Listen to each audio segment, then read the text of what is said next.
Escudero, don't be misled by those who claim PH future is black. Yun ang sabi niya. Ito ay article ng Inquirer.net na hindi ko pala nasabi kanina na bayaran ng Villar. Hindi ko nasabi kanina eh. Sorry naman. So, nakalimutan ko, diba? Senate President Francis Escudero on Monday, Thursday warned the public against prophets of darkness to paint the country's future as black, reminding them that the Holy Week should be a time for forgiveness, transformation, and unity. Ayun na naman, unity.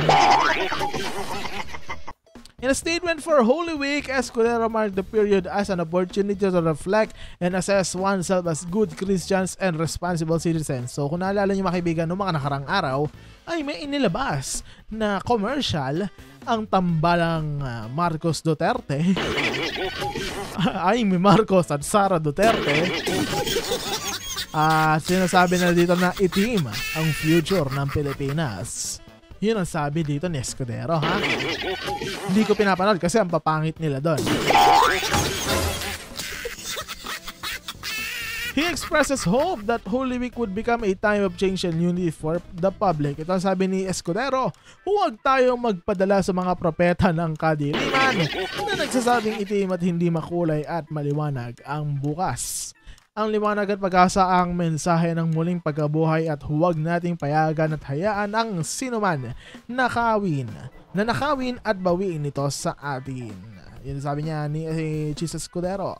Escudero also said that Lent is a time for forgiveness and reconciliation, not a time for quarreling and advancing personal ambitions. Ayan, sino ba yung kasing ganyan, di ba?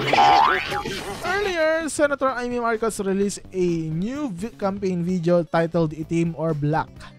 Itim, according to Marcos, is an acronym that means Inday, Trust, Amy Marcos.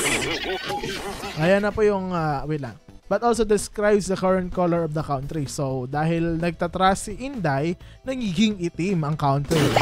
Mali. Sorry. Mali yung ating interpretation. Pero parang ganun na rin naman yung nangyayari, diba? Ay, nako. Daming bad news tungkol dito, Dapat nag-aano tayo ngayon, eh. Iba dapat yung pinag-aanoan natin ngayong araw. Ano masasabi niya mga kaibigan? Comment down below.